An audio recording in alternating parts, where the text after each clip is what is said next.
today. All right, tough crowd here. I mean, I tried my best, but I hope you guys try your best as well as you will cast the game for this series. Game number 4. Take it away, guys. I give up.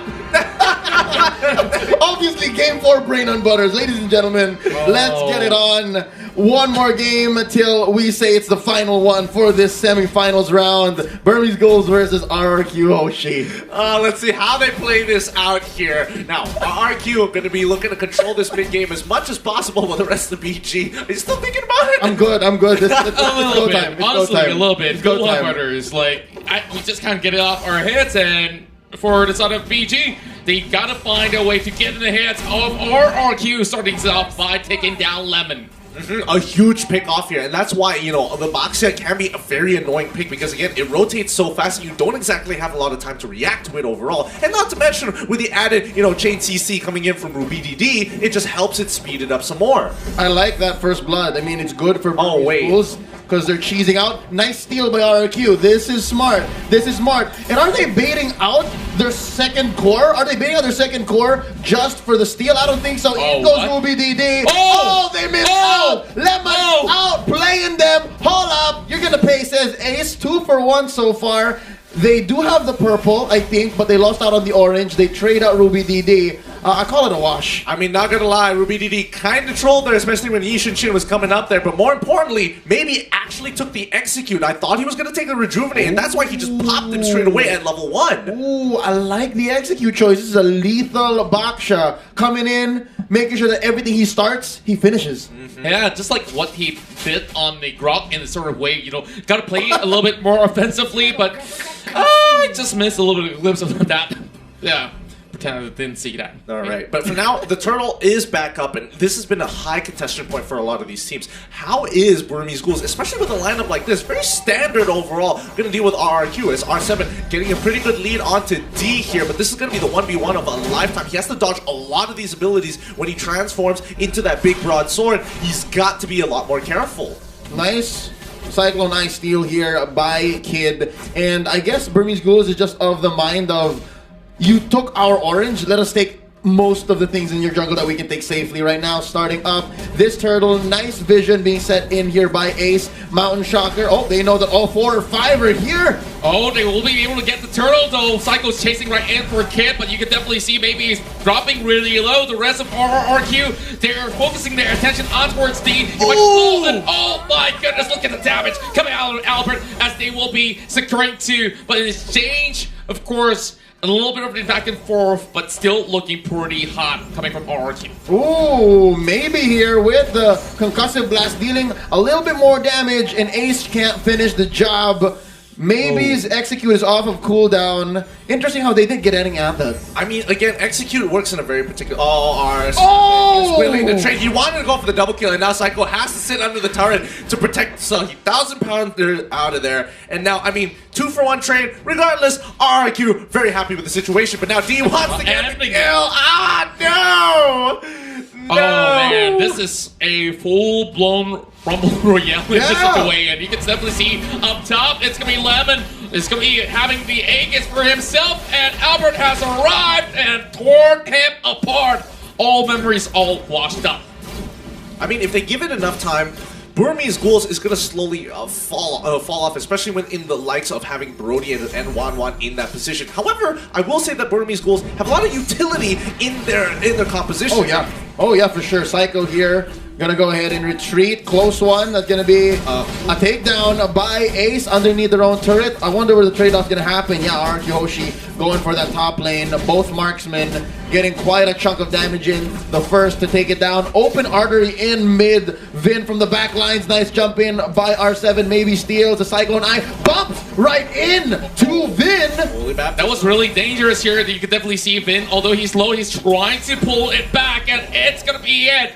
R7 will be able to find that pickup here, and D running for his life. He's trying to turn this one around, but how long can he just survive as R7 goes in for another. It's a 4-1 on R7 side. I'm so very confused here. Maybe he decides to turn around with the Cyclone Eye, but again, what was the Burmese Ghouls trying to do? Were they trying to buy a lot of time so that he could get the push and break the shield off down bot lane, or were they trying to go for the invade and steal away a couple of camps? Not entirely sure, but they didn't get that return of investment that I was looking for. Yeah, if anything, that was a masterful outplay, a team fight orchestrated over the span of 20-30 seconds by RRQ HOSHI. They won overall. They won. That was their call. Oh, BDD getting a good hit onto Lemon, but again, only 50% of his life goes down, and the rest of the Burmese Ghouls want to say hi. And Psycho now being stuck in a rock the hard place, as you can definitely see. Lemon has already gone down, and Psycho makes it out alive, giving the turret away to Burmese Ghoul. At least this exchange is favorable for the side of BG, as they're hoping to catch even more out of that, but maybe stuck in between the pit is really able to jump over the wall. So RRQ HOSHI, yeah, they're still having very slight leads at the moment. I mean, they're getting some good pushes here and there across the map, but again, pretty 50-50 overall. The gold, relatively the same, 2 objectives each. The only real difference is that RRQ have been able to get a little bit more turtles in comparison to the Burmese Ghouls. And at the end of the day, it does come down to the fight. Ooh, RubyDD forcing out the flicker out of him. This is important because RubyDD, once he scales up and gets into that backline, if he gets a huge flowing blood with that blood, he can just start chunking out a lot of these squishier targets. That's what's interesting about both lineups. They have quite the insurance policy. Both can scale pretty well, but it looks like RRQ HOSHI just wants to get there first. And so far, mission accomplished. They're ahead by about 2,000 gold, give or take. But Burmese Ghouls, they're regaining quite a bit of the map. It's looking pretty blue, save for that huge wave coming up top. But right now, maybe cutting the wave from the back to give space for Ace. But right now, Vin and Psycho want to engage. The rest of the cavalry has arrived. DB stuck by the corner. He's got the flicker away. The rest of RRQ hunting him down. And Burmese Ghouls will have to give up D, and so close for Vin, and he survives. So very close. And I mean, D sacrificed his life just so the rest of the team has first rotation on this turtle. Burmese Ghouls know what they are doing. Great use of the diversion as well. Maybe he just needs to slow them down. They get the turtle, and now could they go for a pick? No, it's a little too dangerous. They gotta back away. Oh, look at Albert though. Great position. Trying to pick up. It's a setup. A big setup. As you can see, they were blown apart, and Albert is down. We need to see the items. How far is RubyDD in this game? Oh boy, let's pull it up. Here we go. He has the Enchanted Talisman, so no problems with mana. That's going to be the Clock of Destiny as well. And if I'm not mistaken, he's building up towards at least some magic lifesteal. Right now, that's going to be... Oh, RubyDD from the back. R7 is in trouble. That's going to be the Blood Ode pop. D looking for a nice target. That's going to be crossbow tag taking out Kid. Oh, it's going to be able to take D down low as well. Not much to be left said. Just look at how they maneuver across the map. Blade Despair on the hands of Ace as they are looking to shut down the rest of RRQ. But they're still out as well as Win. There is a little bit of hope for them to turn this one around. But they still have the buff in hand. And Burmese Ghoul really picked up the right fight. 2 for 2 here. D and Kid for R7 and Lemon. If you're talking about who's more valuable, I'd give the win here to Burmese Ghouls. You took out 2 cores, 2 side laners that RRQ HOSHI have invested so much in, and all that was lost was D and the support. Yeah, I would agree on that trade as well. And the Burmese Ghouls, honestly, just evening out the gold against RRQ HOSHI here, where both sides, it's really going to come down to when the Lord is coming up real soon, and really who is going to be winning these fights. I mean, Burmese Ghouls have been so disciplined with the way they take their fights. They won't go without an advantage. Small skirmishes over on towards Psycho. You don't want to be on that Akai disposition. The rest of BG, it will be really tough to break out of that Hurricane dance. Now, Mounty Shocker reveals the rest of RRQ. A little bit of 1v1 action going on, but you know, Lemon has to back away. This is not where he should push his advantages all the way towards BG side, and there goes Lord on the 9th minute. We can see Wings on the side of D as he gets more beefier. Yeah, I think real quick, while we're waiting for this first Lord take to happen, a lot of the reasons why players get away with like 1 HP and then just live is because they're so good at juggling defensive item now. It's part of the meta game. And right now, they're jockeying for position. Burmese Ghouls have already started Ace on the Lord. I'm not too sure if RQ knows about this, and speaking of which, they are already having Psycho being caught in between, and a great wall of defense just to gatekeep the rest of RRQ from even marching anywhere close. But R7 is coming within towards the middle side. He's trying to disturb this Lapu, but you know, not exactly the ones that he's been looking for. Somebody just has to push up too far. Falling Star Moon on the wave. RRQ want to have full mid control so they can sink their feet really deep in towards this Lord side and start pulling up their trenches so that when Burmese ghouls do decide to push on through, they can take full advantage of it. But look, top side as well. They're getting a push. Oh, wait! Maybe getting caught out right now. The Hurricane Dance blows push him all the way towards the back. As you can see, D coming in response, trying to hunt out where exactly Albert is. But just look at his health being chunked out away. Maybe it will eventually fall to the hands of Lemon. As you can already see, they're focusing on towards Albert instead, putting every resources that they have, and they have managed to shut him down. While BG, they might just be able to close out a few members, but just look at Psycho's Lemon. They're dropping real low. Ruby DD, he's putting so much of the hard work, and he might just be able to catch them down. It's a 3-for-2 exchange now in favor of the side of RRQ, but they have to back away. It's Ace and D taken down. It's Kid, Ruby DD surviving 3-for-3 right now, and neither walk away with a free Lord, neither get much movement on the map. It's because these fights are lasting longer than either are comfortable with. And now that's R7 pushing away Kid. He might even get the kill. Oh, he does! He does! R7 does the unthinkable in the face of maybe, and here comes Lemon. Wow, RQ, HOSHI's so fast on the takeback. Unbelievable, he's extending so far up ahead. You did not expect this Esmeralda to be up in your face. Yeah, they gotta push on even further, and R7 once again onto Ruby DD, who's clearing up the waves, and again, Lord is up. Flowing Blood is gonna put him into safety, but the rest of the Burmese ghouls, they're just getting ready to start another fight, and it's still even on both sides. Psycho jumping right in, zoning out the at moment. Well, maybe he tries to go in for the face check. Lemon is already getting himself pretty much pinning him off, but just look at R7, he's having that big fat shield, but Ruby DD comes in for back, hoping to actually get a catch, but maybe he's jumping real low, and this is not looking all too good for Burmese Ghouls. They get caught out, and the blood has been popped. He can only last for so long, but just look at the back though, R7 almost takes out Ace. Tough all across the board. They managed to get the pick with nothing in return, and Burmese ghouls finally they're slowly losing the lead here, but in terms of gold, not that big of a deal, but they lose a lot of position, especially with that Lord, and the question is, how far ahead is RRQ going to get with this upcoming Lord push? It's enhanced, by the way. Now R7 caught out here by 4. There's a lot of damage coming on to him. Maybe gets the job done, but at what cost? There is a huge wave coming in from bottom, being taken care of by Lemon. Lord marching up top with enhanced minions, mind you.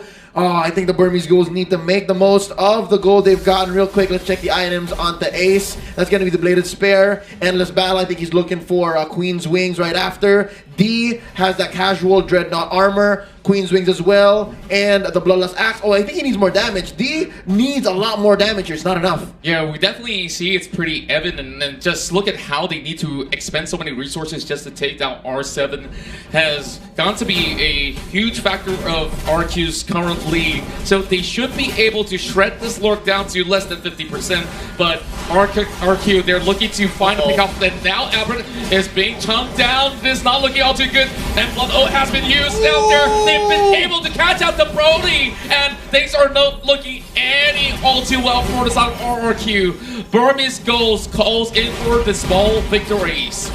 Oh boy, and just looking at the situation, it's unfortunate. Somebody needs to really take care of Albert to peel a lot of these, backline divers away, especially Ruby DD, who has no problem absorbing the damage because he's just going to heal it back up. So, again, they need to start thinking about getting some heal reduction. And more important to R7, he needs to be able to get a good chunk and be a part of the fight. Yep, and here we go. 3v1. R7 is just being chased by a crowd. Can Psycho save him? He's going to jump in. Oh, that's going to be Vin joining the fight. Ladies and gentlemen, this is M2 Action game number 4.